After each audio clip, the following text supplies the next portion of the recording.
뭐 통계가 보고된 나라 중에 제일 높다? 아니 32개 중에 6개가 보고됐는데 그 중에 제일 높다고 하는 것은 저는 의사를 편들고 싶은 생각이 전혀 없어요. 의사들 뭐 봉급을 많아지든 적어지든 저는 관심이 없고 하지만 사실과 다른 얘기를 하는 거는 제가 이 문제에 관심 있는 사회과학자로서 제 양심이 허락하지가 않는 거예요. 네, 메디게이트 뉴스 인터뷰 응해주셔서 너무 감사드립니다. 예, 불러주셔서 감사합니다.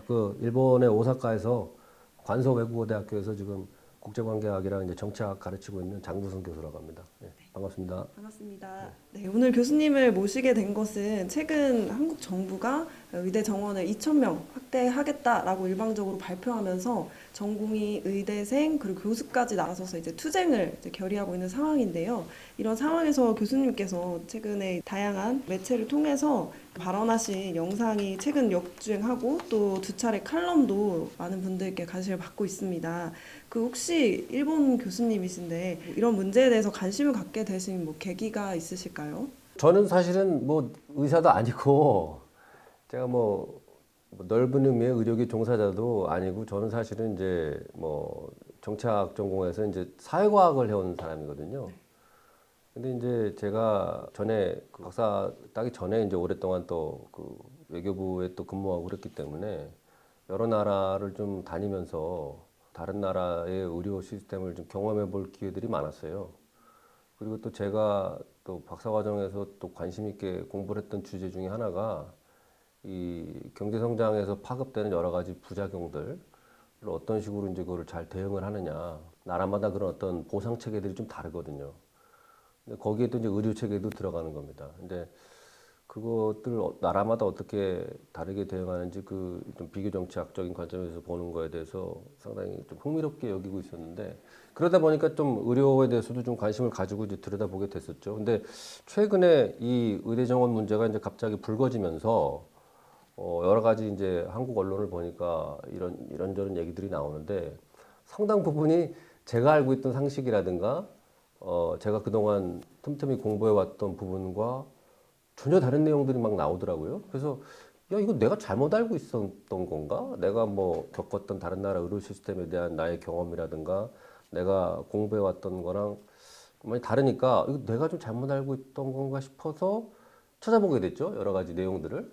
근데 보니까 제가 잘못 알고 있는 게 아니라 한국에서 이렇게 나도는 여러 가지 정보들이 잘못된 것들이더라고요. 다시 확인을 해보니까. 그러면서 점점 더 관심을 갖게 됐어요. 이게 뭔가를 좀 개혁한다고 했을 때는 원칙적으로 사실에 기반해서 바꿔나가야 될 거 아니겠어요? 근데 사실과 어긋나는 정보들이 너무 많이 유통되는 것 같아가지고 거기서부터 좀 이제 계기가 된 거죠. 그래서 글도 쓰고 하다 보니까 관심 가져주시는 분도 많고 그러면서 더 이제 저 자료도 찾아보고 공부도 해보고 하면서 제 나름대로 판단하는 그 사실이라고 생각되는 부분들을 계속 말씀을 드린 건데 그게 이제 뭐 칼럼도 되고 뭐 방송에도 또 얘기를 하게 되고 이제 그렇게 된 거죠. 칼럼에서 이렇게 보면 특히 우리나라 의대 증원 논의 과정에서 잘못된 정보들이 판치고 있다 이런 말씀을 해주셨는데 구체적으로 어떤 정보를 말씀하시는 걸까요? 아니 뭐 대표적인 게 그거예요. 뭐 우리나라는 OECD 국가들 평균에 비해서 의사 숫자가 부족하니까 늘려야 된다. 근데 그거는 사실은 그런 식으로 주장하는 근거로 활용될 수가 없어요. 그리고 다른 나라에서도 그런 식으로 주장을 잘 안 합니다. 왜냐하면 나라마다 의료 시스템이 완전히 다르거든요. 그러니까 예를 들어서 우리나라처럼 의사에 대한 그 보상 체계가 행위별 수가제로 돼 있고 의사의 어떤 파산 리스크나 이런 거 전혀 책임져 주지 않고 대신에 또 이 국가가 강제하는 그 보험 단일 보험에 강제로 다 들어오게 돼 있는 소위 말해서 당연지정제 이런 식의 수가 체제, 행위별 수가 체제, 당연지정제 이런 걸 채택하고 있는 나라는 제가 알기로 OECD 국가 중에 없습니다. 대부분의 국가들이 공공의료를 강화시켜가지고 의사를 공무원으로 만들어 놓든가 아니면 그런 경우에도 일정 부분의 어떤 사보험 영역들을 민간보험이라고 그러죠. 그거를 만들어 놔가지고 선택의 기회를 준다든가 아니면 미국처럼 아예 뭐 국가가 단일하게 강제하는 뭐 전체 전 국민을 아우르는 그런 보험 체계 자체가 없고 기본적으로 다 뭐 사보험 민간보험으로다가 경쟁 체제하에서 운영되는 나라 그런 나라인데 우리나라 같이 이렇게 뭐 행위별 수가제라든가 당연지정제로다가 해서 하나의 보험을 국가가 모든 국민, 모든 그 의사들에게, 모든 그 의료기관에게 강제로다가 가입하도록 하고 그 이외에 그 밖에서는 의료 행위를 제공하지 못하도록 하고 그 의료 행위의 가격도 사실상 국가가 다 지정하고 이런 식의 시스템은 없어요. 없어. 그러니까 시스템이 완전히 다른데 그 숫자 의사의 숫자만 가지고 비교를 하면은 마치 무슨 사과와 배를 비교하는 것 같은 이상한 결과가 되거든요. 그러니까 예를 들어서 뭐 캐나다 같은 나라는 의사들이 항상 의사수를 늘리자고 주장해요. 의사수 늘리자고 가장 강하게 주장하는 사람들이 의사예요. 우리로서는 이해가 안 될 거예요. 왜 의사들이 저런 주장을 하지? 저 의사수 늘어나면 망하는 거 아닌가? 이렇게 생각할 수 있는데 캐나다는 의사가 다 공무원입니다. 공무원이기 때문에 자기 근무 시간이랑 자기 받는 봉급이 다 정해져 있어요. 그러니까 의사가 늘어나면 자기한테 유리하죠. 왜냐하면 자기 업무 부담이 줄어드니까. 우리나라도 공무원들은 항상 공무원 숫자 늘리자고 그러잖아요. 왜냐하면 그래야 자기 일 업무 부담이 줄어드니까. 자기 받는 돈은 똑같은데 근무 시간은 똑같고. 하지만 정부가 반대하죠. 왜냐하면은 은퇴할 때까지 봉급 줘야죠. 그다음에 은퇴한 다음에 연금 줘야죠. 그 막대한 재정 부담이 생기거든요. 그러니까 정부가 난색을 표하는 거죠. 그러니까 나라마다 그렇게 시스템이 다른데 그냥 그 의사 숫자, 인구 1000명당 의사 숫자가 얼마냐 그것만 보고 우리나라는 다른 나라에 비해서 의사 숫자가 적으니까 의사를 늘려야 된다라고 하는 주장은 매우 그 뭐라고 해야 되나 사실적 근거가 약하고 대단히 그 난폭한 조잡한 논리가 되는 거죠. 그리고 사실은 의료 서비스의 공급량이라는 것은 의사 수만으로 결정되는 게 아니에요. 왜냐하면 의사 수 곱하기 진료 행위 숫자 곱하기 진료 시간으로다가 그 결과로 나오는 게 그 의료 행위라는 것이고 거기에마다 의료 행위 퀄리티까지 같이 감안해서 생각을 한다면은 거기에는 그 의료 시스템의 독특성, 독자성 이런 것도 감안해가지고 이런 그 공식을 제대로 만들어야만 제대로 답이 나오는 것인데 그 중에 단 하나 의사 숫자 그것만 집중해가지고 보자고 하니까 제대로 된 비교 평가가 될 수가 없죠. 그런데 또 하나가 제가 이것도 대단히 재밌다고 느꼈던 게 일부 언론에서 뭐 다른 나라 의사들은 파업을 안 한대. 그리고 뭐 국민의 생명을 내팽개치고 이렇게 파업하는 나라는 우리나라밖에 없다는 거예요. 아니 이것도 말이 안 되는 게 당장 작년 11월에도 프랑스 그 의사들 대규모 파업했거든요. 그리고 올해 들어서도 지금 영국 그 전공의들 역사상 최장기 파업했습니다. 그러니까 이거 그냥 신문에 검색만 해보면 다 나오는데 이런 전혀 사실과 다른 얘기를 하더라고요. 다른 나라 의사들은 왜 파업을 안 하겠어요? 프랑스 같은 경우는 뭐 소방관도 파업하고 경찰도 파업하는데 의사라고 파업을 안 하겠습니까? 그리고 그 다음에 또 나온 얘기가 뭐냐면은 의대 정원 늘린다고 해서 이렇게 반발하는 나라가 없다는 거예요. 의사들이 이렇게. 이것도 사실이 아닙니다. 그게 제가 그 조선일보 칼럼에 썼던 내용이에요. 그 알아보니까 다른 나라들은 그렇지가 않아요. 왜냐하면 아까 말씀드렸다시피 영국이라든가 캐나다 이런 나라는 의사 숫자 늘리는 거를 의사들이 원한다고 그랬죠. 근데 정부가 오히려 거기에 대해서 좀 난색을 표하고요. 예산 부담이 너무 커지니까. 그러니까 그런 나라들에서는 의대 증원을 늘린다고 의사가 반발할 이유가 없죠. 자기들이 원하는 바인데.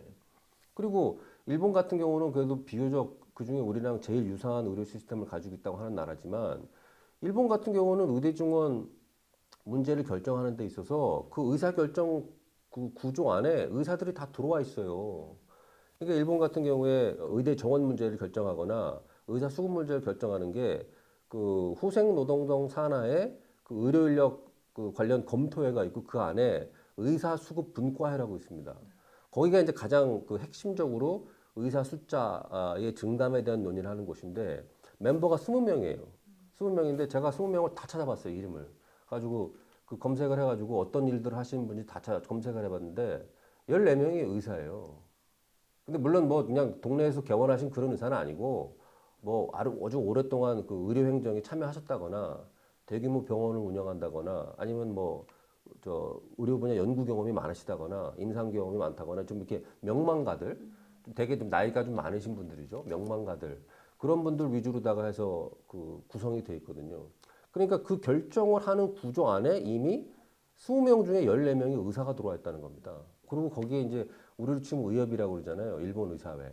거기 그 뭐 부회장 또는 무슨 뭐 의사 단체 무슨 상임 이사 이런 사람들 다 들어와 있습니다. 그럼 그 사람들은 개인 자격이 아니에요. 자기가 소속되어 있는 그 단체들을 대표해서 들어와 있는 거거든요.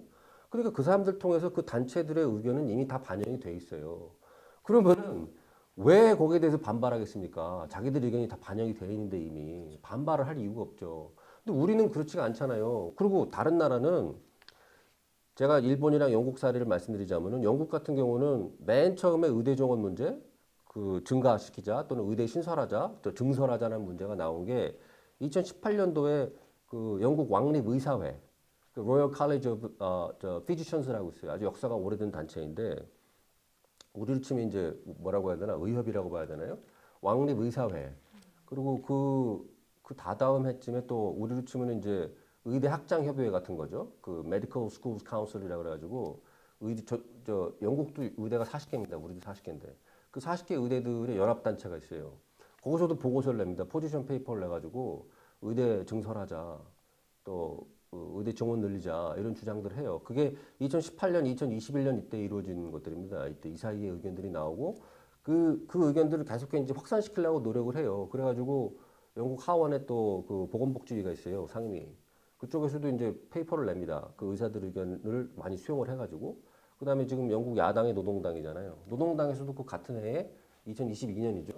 그거에 그 의사들 의견, 그 영국 왕립 의사회라든가 또는 그 메디컬 스쿨스 카운슬, 우리로 치면 이제 의대 협의회쯤 될 텐데 거기 의견들을 수용을 해가지고 자기들 입장을 정리해서 발표를 해요. 그러니까 어떻게 되냐면 의사들, 그다음에 하원 그 상임위원회, 담당 관련 상임위원회, 그다음에 야당까지도 다 의견 일치가 된 거예요. 그러니까 결국에는 정부는 처음에는 이거 돈이 너무 많이 들어가지고 힘들다라고 그런 입장이었는데 결국에는 2018년도부터 19년, 20년, 21년, 22년 계속 설득 작업을 해가지고 2023년 작년이죠. 작년에 결국에는 NHS라고 그러죠. 그 National Health Service. 우리로 치면은 우리는 그거에 정확히 상응하는 기구는 없는데 우리로 치면 뭐 국민건강보험공단쯤이라고 할 수 있을까? 근데 거기서 이제 영국 정부랑 협의하에 그 장기 인력 확충 계획을 냅니다. 거기에 보면은 그 의대 정원 문제도 들어가 있어요. 챕터로다가 해서 하나 잡아가지고 거기에 보면 이제 그 앞으로 뭐 의대 신설 어떻게 할 건지 의대 증원 늘리자 이런 얘기들이 들어가 있는데 그게 사실은 다 2018년 그 이후에 의사들이 제기하고 하원에서 또 지지를 받고 또 야당의 지지를 받았던 그 내용들이 거의 그대로 다 들어가 있어요. 일본도 마찬가지입니다. 일본도 의사수급 분과회 한 번 열어가지고 결정하는 게 아니에요. 1년에 몇 번씩 하고 매년 계속해서 상황을 봐가면서 계속해서 의견들을 내요. 그리고 그게 쌓이고 쌓여가지고 조금씩 바꿔 나가는 구조로 돼 있거든요. 그러니까 되게 점진적으로 한다 이거죠. 장시간에 걸쳐서 관련자들 다 모여가지고 토론을 하고 의견 반영을 다 해서 그 다음에 그 숫자가 나오는 겁니다. 그러니까 이해 당사자들 의견을 다 반영시킬 수 있는 기회를 주죠. 그 다음에 장기간에 걸쳐 시간을 두고 점진적으로 검토를 해나가죠. 아니 그럼 그렇게 하니까 반발 안 하죠. 그런 거 아니겠어요? 근데 그냥 껍데기만 보고 다른 나라들은 뭐 저 의대 증원 문제에 대해서 의사들이 반발 안 하는데 당신들 한국의 의사들은 왜 반발하느냐 하면은 그거는 이 데이터를 완전 잘못 해석한 게 되는 거예요. 다른 나라의 의사결정 구조를 잘 알고 그거를 보고 나서 그 한국의 현실을 보면은 절대 그런 얘기가 나올 수가 없는 거죠. 그런 게 한두 개가 아니에요. 예를 들어서 한국의 의사가 전 세계에서 연봉이 제일 높다. 네. OECD 국가 중 연봉이 제일 높다. 사실이 아닙니다. 통계가 보고된 나라 중에 한국이 뭐 의사 봉급이 제일 높다 그렇게 얘기를 하더라고요. 그게 아마 제 생각에는 Health at a Glance라고 해가지고 한눈에 보는 보건의료라고 그래서 OECD에서 매년 보고서를 내요. 그래서 회원국들의 그 보건의료 현실을 갖다가 이제 국가별 비교를 하는데 거기에 보면은 remuneration 보수 체계라고 그래서 의료 인력들의 보수 체계를 국가별로 비교를 해놨어요. 근데 거기 표에 보면은 어떻게 돼 있냐면 그냥 의사 봉급 이렇게 돼 있는 게 아니라 일반의인 대 봉직의인 사람, 일반의인 대 페이닥터인 사람, 전문의인 대 페이닥터인 사람, 일반의인 대 그 개업의인 사람, 그 다음에 전문의인 대 개업인 사람 이렇게 네 개로 나눠놨어요. 근데 네 개를 보면은 한국이 이 중에 세 개 카테고리에서는 1등이 아닙니다. 1등은 커녕 중간 정도밖에 안 돼요. 한국 1등인 거는 개업한 전문의인 경우에 1등이에요. 이게 그 근로자 평균 연봉이 한 뭐 6점 몇 배 정도 돼 있고 2등이 독일입니다. 뭐 한 5.8배 정도 되는데 이 개업 전문의 소득이 보고된 나라가 OECD 회원국 30 몇 개 국가 중에 6개 나라밖에 없어요. 6개 나라밖에. 그리고 거기 미국도 빠져 있거든요. 캐나다도 빠져 있고. 그다음에 그 한국보다 높은 나라들 의사 연봉 높은 나라 다 빠져 있어요. 미국은 압도적으로 높아요. 미국은 뭐 신경외과 이런 사람들 막 1년 연봉이 10억이에요. 그 평균 연봉 해도 한국보다 높습니다. 캐나다도 그렇고 다 빠져 있단 말이에요. 왜냐하면 통계 집계가 안 된 거지. 그러니까 OECD 국가 중에 한국의 의사들 연봉이 제일 높아요라는 말은 이거를 다 빼놓고 하는 얘기예요. 일반인은 연봉이 높지 않거든요. 그리고 보고된 국가가 6개밖에 안 되잖아요. 그러면 사실상 이건 거의 의미가 없는 거죠. 그리고 알만한 사람이 이미 다 아는데 보고가 안 돼서 OECD 그 통계에 안 잡혀 있어서 그렇지 미국이나 캐나다 이런 나라들 한국보다 훨씬 많이 받는데 예? 오스트레일리아도 많이 받는 걸로 제가 알고 있어요. 저는 의사를 편들고 싶은 생각이 전혀 없어요. 제가 의사도 아니고 주변에 의사 아는 사람도 없어요. 가족 친지 중에. 하지만 사실과 다른 얘기를 하는 거는 제가 그 이 문제에 관심 있는 사회과학자로서 제 양심에 허락하지는 않는 거예요. 그리고 뭐 통계가 보고된 나라 중에 제일 높다? 아니 32개 중에 6개가 보고됐는데 그 중에 제일 높다고 하는 것은 그건 사실상 데이터를 왜곡하는 거죠.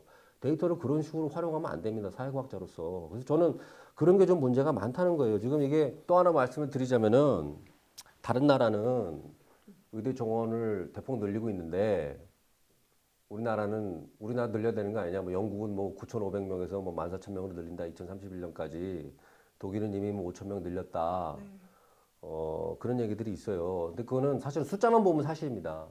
근데 그것도 맥락에서 벗어난 얘기가 되기 때문에 통계를 잘못 사용하는 예인 거예요. 왜 그러냐면 아까 말씀드렸다시피 2018년에 영국 왕립의사회에서 의대 정원 늘리자 공급량을 늘려야 된다 그 얘기 나왔다고 했잖아요. 그게 나오게 된 배경을 이해해야 돼요. 배경을 왜 의사를 늘리자고 하는지. 의사가 공무원이라서 그런 것도 있지만은 그 왕립의사회라든가 영국 의대협의회에서 낸 보고서를 보면 이유가 다 나와요. 그 중에 제일 큰 이유 중에 하나가 의사가 유출되고 있습니다. 영국은 아주 심각한 문제예요. 그러니까 영국은 의사가 이미 그 NH 시스템 안에 있는 의사의 5분의 1이 영국에서 면허를 취득한 의사가 아니에요. 해외에서 면허를 취득한 의사거든요. 그러니까 해외 의사들이 들어와 있는 거예요. 그러면 기존에 양성한 의사들 어디로 갔냐? 다른 나라로 다 갔어요. 미국, 캐나다, 뭐 호주 이런 데로 딱 가거든요. 왜냐하면 NHS 시스템 안에서 봉급이 낮으니까 근무 여건도 열악하고 그러니까 떠나는 겁니다. 독일도 마찬가지예요. 독일이 지난 1990년부터 2022년까지 통계를 보면은 의사 숫자가 30만 명대에서 50만 명대로 늘었거든요. 근데 지금 그 50만 명 중에 거의 한 14만 정도? 한 4분의 1 가까이가 장롱 면허예요. 면허가 있는데 의사 활동을 안 합니다. 그러니까 왜 그런 일이 벌어지냐면 독일은 전문의가 됐다고 해서 연봉이 느는 것도 아니고 근무 시간도 제한이 돼 있어요. 그러니까 의사가 됐다고 해서 특별히 돈을 많이 버는 게 아닙니다. 그 공공의료 시스템 안에 있는 한은 대신에 사보험, 민간보험 체계로 나갔을 경우에는 아까 말씀드렸다시피 독일도 개업 전문의는 거의 한 그 근로자 평균 임금의 한 6배 정도 번다고 말씀드렸잖아요. 그러니까 그 공공의료 시스템 안에 있는 의사들은 의욕을 상실하는 거예요. 그러니까 장롱 면허가 되는 거지. 면허 따놓고 딴 일 하는 거죠. 그러니까 의사 자꾸 부족하다는 얘기가 나오는 거예요. 그 장롱 면허 숫자가 지난 30년 동안 계속해서 늘고 있어요. 그러니까 의사를 아무리 늘려도 장롱 면허가 늘어나니까 수요를 따라잡지를 못하는 거예요. 그러니까 자꾸 의사를 늘리자는 얘기가 나오는 거고 그래서 5천 명 늘리자고 그런 거죠.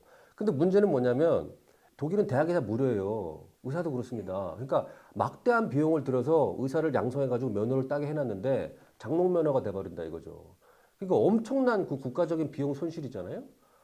그런 건 얘기를 안 해요. 그리고 그 5천 명이라는 숫자도 연방 정부가 발표한 숫자예요. 근데 독일은 그 대학교 재정이라는 거는 다 주정부에서 합니다. 독일은 연방제 국가이기 때문에.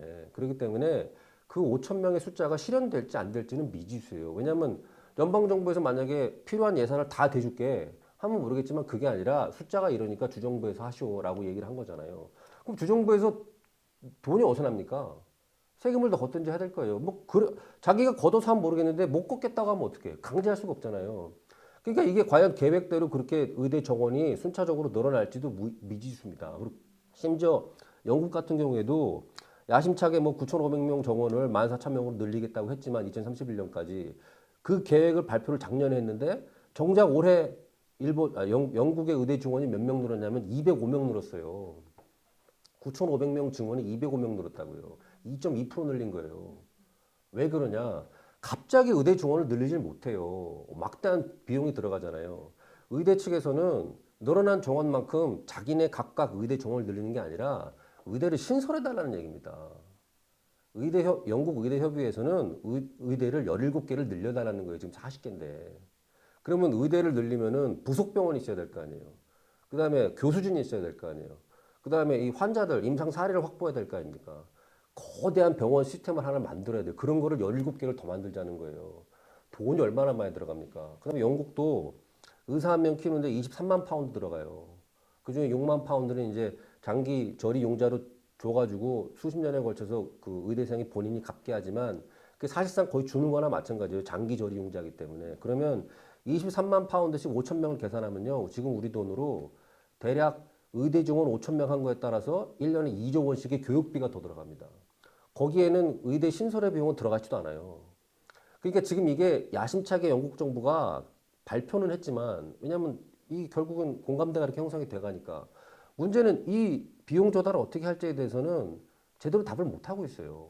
그렇기 때문에 과연 2031년까지 영국 정부가 지금의 9,500명 정원을 14,000명으로 늘릴 수 있을지는 좀 두고 봐야 될 문제라는 거죠.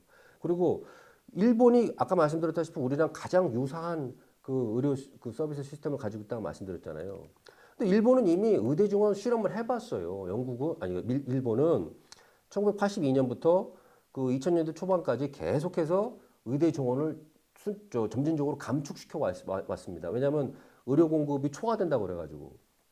그러다가 2005년도, 6년도부터 의대 정원 늘리자는 얘기가 나와가지고 계속해서 그 진퇴를 거듭하고 여러 가지 그 의료 토론을 거듭하다가 결국 2008년도에 가서 늘려요. 근데 늘리는 게 우리처럼 뭐 갑자기 65%를 늘린다는 게 아니라 8.9% 늘립니다. 그때.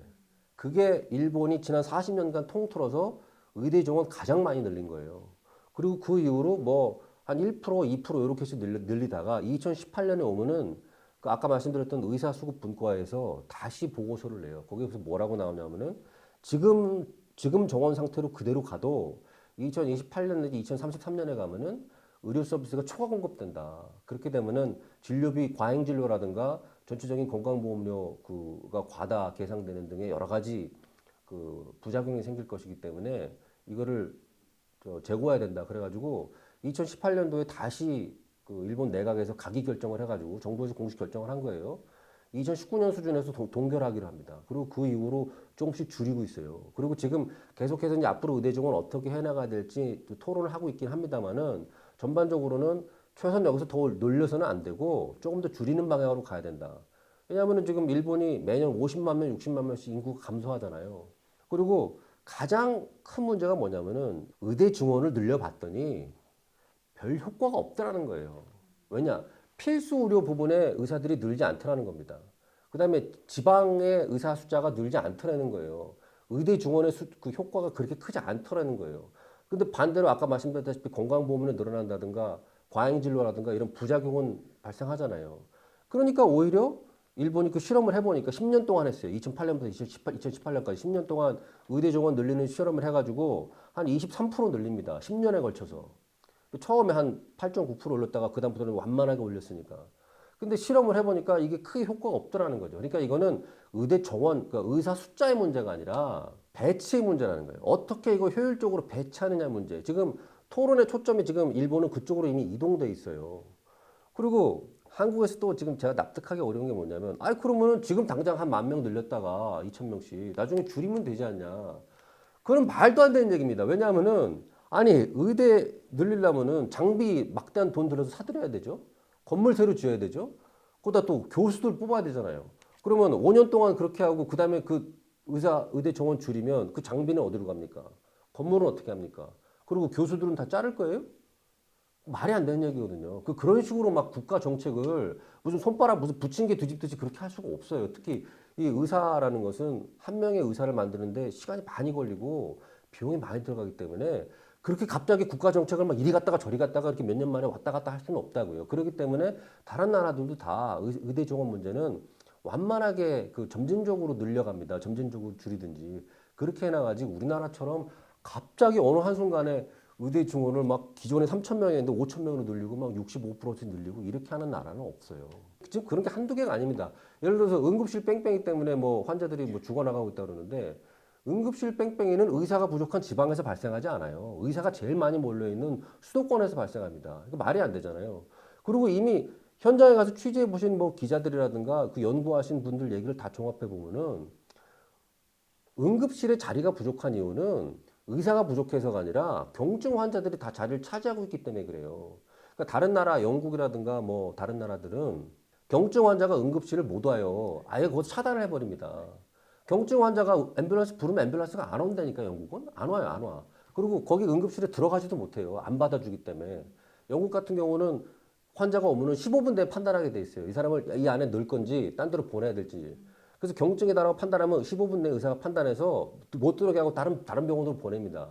1차 의료기관들은 의원급으로다가 당신은 경증이기 때문에 여기 들어올 수가 없어요 하고 못 들어오게 해요. 우리는 그런 필터링이 없잖아요. 한국 같으면 못 들어오게 하면 막 의사 때리고 난리가 날걸? 아니, 그러니까 그걸 필터링을 못하니까 거의 한 지금 저 어떤 연구에 따르면은 응급실에 앉아 있는 환자의 40%가 경증이라는 거예요. 거기 올 필요가 없는 사람들이 거기 와 있다는 겁니다. 그러니까 지금 저 빅5 병원이라는 곳에 전공의들이 없어지니까 이제 사람들이 지금 가면 안 되겠다 싶어가지고 경증 환자들이 안 오잖아요. 그러니까 중증 중심으로 운영되고 있다는 거 아니에요. 아주 이게 역설적인 현상이죠. 의사들이 없어졌는데 오히려 병원은 정상화되잖아요. 이게 말이 안 되는 거죠. 그러니까 의사가 부족해서 만약에 응급실 뺑뺑이가 발생하는 거면 지방에서 발생해야 되죠. 그리고 전공의들 의사들이 막 40%가 빠졌으면 응급실 뺑뺑이는 더 심해졌어야 되죠. 근데 그게 아니라 수도권에서 주로 발생하고 있고 의사들 숫자가 40%가 줄어드니까 오히려 중증 환자 중심으로 저 대형 3차 병원들이 운영이 정상화되는 이상한 현상이 벌어지잖아요. 그 얘기는 뭐냐면 의사 부족이 응급실 뺑뺑이의 핵심 원인이 아니라는 뜻이에요. 원인을 잘못 짚고 있었다는 얘기죠. 그리고 일부 뭐 한국인들 우리 국민들 중에는 의사가 많아져야 뭐 의료 서비스 가격이 내려간다는 거예요. 그러니까 이거는 완전히 지금 현재 의료 체계를 갖다가 무슨 자유시장 경쟁 체제로 알고 계신 것 같아. 그러니까 이 행위별 수가 제도라는 것 자체를 이해를 못 하시는 거예요. 의사가 많이 늘어나면 의사들끼리 경쟁을 해서 의료 서비스 가격이 내려가지 않습니다. 왜냐하면은 숟가락으로 해가지고 다 정해놨어요. 정부에서. 내려가지 않아요. 그건 완전히 우리나라 의료 서비스 체제가 어떤 시스템에서 운영되는지를 모르고 계신 분들이 그만큼 많다는 얘기예요. 그러니까 그런 거를 좀 하나하나 바로잡고 사실에 근거해서 맥락에 맞는 그 비교를 해나가면서 의료 서비스의 그 개선이나 개혁을 얘기해야 된다는 거예요. 저는 의사들 뭐 봉급을 많아지든 적어지든 저는 관심이 없고 저랑 아무런 이해관계가 없습니다. 제 형제 자매들 중에 의사가 없어요. 저랑 아무런 이해관계가 없지만 잘못된 사실, 왜곡된 사실에 근거해서 토론이 돼가지고는 올바른 개선이 이루어질 수가 없어요. 그러면 그로부터 생기는 부작용은 다 누가 책임지게, 누구한테 돌아오겠어요? 우리 국민들에게 돌아오는 거 아니겠어요? 그렇게 좌시할 수가 없는 거죠. 누군가 나서서 좀 얘기를 할 수밖에 없는 상황인 거죠.